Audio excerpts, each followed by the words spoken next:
E então, quem você escolheria? Hobbes ou Rousseau? Eu diria a você algumas coisas sobre o que eles pensavam e gostaria muito de saber a sua resposta. Olá, meu nome é José Carturan e antes de mais nada, faça a sua inscrição aqui no nosso canal e deixe o seu like. Assim você receberá conteúdos da Eleven sempre que eles estiverem disponíveis.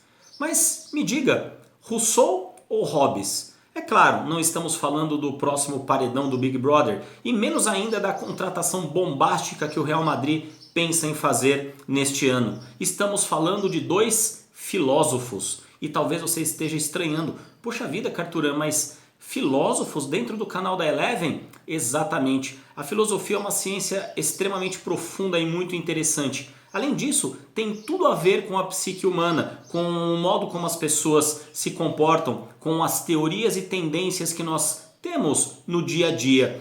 Junto à psicologia e outras ciências, ela traz insumos importantes para nós entendermos o comportamento das pessoas. Mas esses dois filósofos tinham ideias bastante diferentes. Jean-Jacques Rousseau, francês, com sua obra do Contrato Social, tinha aquilo que nós chamamos de teoria do bom selvagem. Teoria do bom selvagem dizia que o ser humano nasce puro, nasce cristalino, imaculado, e a sociedade vai corrompendo esse ser humano durante a sua existência. Ou seja, em essência, o ser humano é bom, e a sociedade, as convenções, as necessidades do dia a dia vão fazendo com que esse ser humano vá adquirindo comportamentos, vá adquirindo pontos que não são condizentes com essa natureza pura e imaculada.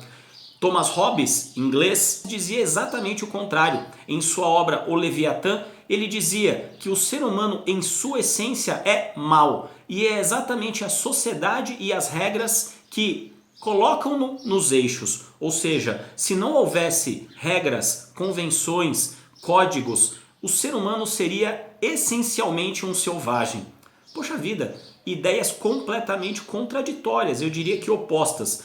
Rousseau, o ser humano é puro e belo, cristalino, fofinho. Hobbes, o ser humano é mau, o ser humano em sua essência é muito mau. É necessário que haja regras muito rígidas para que ele se mantenha firme numa linha e consiga conviver em sociedade. Quando nós olhamos para o nosso dia a dia, fica bastante complicado nós definirmos qual deles estava certo ou pelo menos mais certo.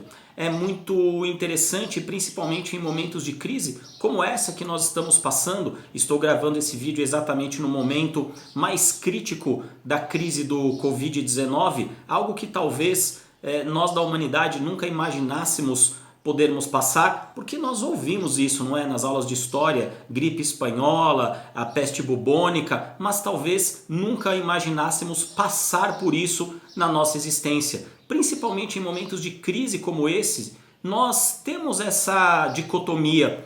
Nós, não sei se isso acontece com você, vamos ouvindo algumas notícias e vamos dizendo, puxa, como o ser humano é bacana, como o ser humano é solidário, como o ser humano é benevolente. Outras coisas que nós ouvimos nos fazem crer exatamente no contrário. Caramba, quanta maldade, quanto oportunismo. Nem numa hora como essa as pessoas perdoam. E eu estou falando de coisas simples. Pessoas que se dedicam integralmente a ajudar outras pessoas em condições de maior vulnerabilidade, desde pessoas que ficam em estradas entregando, por exemplo, refeições a caminhoneiros, ou pessoas que costuram máscaras para entregar a profissionais de saúde ou a população de modo geral, pessoas que doam às vezes o pouco que têm para compartilhar com outras. Isso iria ao encontro da teoria de Rousseau. O ser humano em sua essência é bom, mas em contrapartida você já deve ter visto golpes pela internet, golpes que visam desviar o auxílio que está sendo dado pelo governo, hackers entrando no celular das pessoas,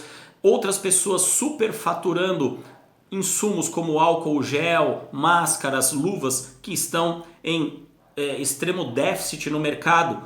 E a gente pensa, mas justamente num momento como este, as pessoas ao invés de ajudarem, elas querem tirar proveito disso? Isso já iria ao encontro daquilo que pensava Thomas Hobbes.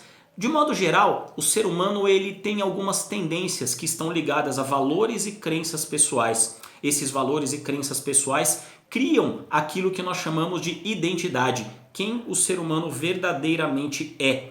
Mas tudo isso tem a ver também com o ambiente em que esse ser humano vive, como ele recebe as referências e, mais do que isso, como ele processa as referências e os aprendizados que ele vai tendo durante a vida. Isso vai fazendo com que ele adquira comportamentos, modos de pensar e agir e, por consequência, vai adquirindo também capacidades. Essa estrutura formada por ambiente, comportamentos e capacidades estrutura seu sistema de valores e crenças. E é com base nesses valores e crenças que um ser humano vive. Os valores e as crenças são a estrutura de personalidade de um ser humano. Os valores dão a ele motivação e as crenças dão a ele permissão. E é com base nisso, nas motivações e permissões que ele tem, que ele estrutura a sua identidade, ou seja, quem ele verdadeiramente é. E então, com base em tudo isso que eu falei, quem estava certo? Rousseau, que dizia que o ser humano era bom em essência e a sociedade o corrompia, ou o contrário, Thomas Hobbes, que dizia que o ser humano em essência é mau e a sociedade, por meio de suas regras e convenções, é que precisava colocá-lo nos eixos? Desde muito cedo, quando eu li isso, eu fiquei refletindo a respeito e confesso a vocês que trabalhando com comportamento há cerca de 14 anos é algo que o tempo inteiro faz com que eu reflita e pense sobre essas duas teorias. Mas eu gostaria de saber a sua opinião. E então, quem estava certo? Hobbes ou Rousseau? Deixe aqui nos comentários a sua opinião. Isso para mim é realmente importante porque eu gostaria de saber o que o ser humano pensa do ser humano. Um forte abraço e muito obrigado.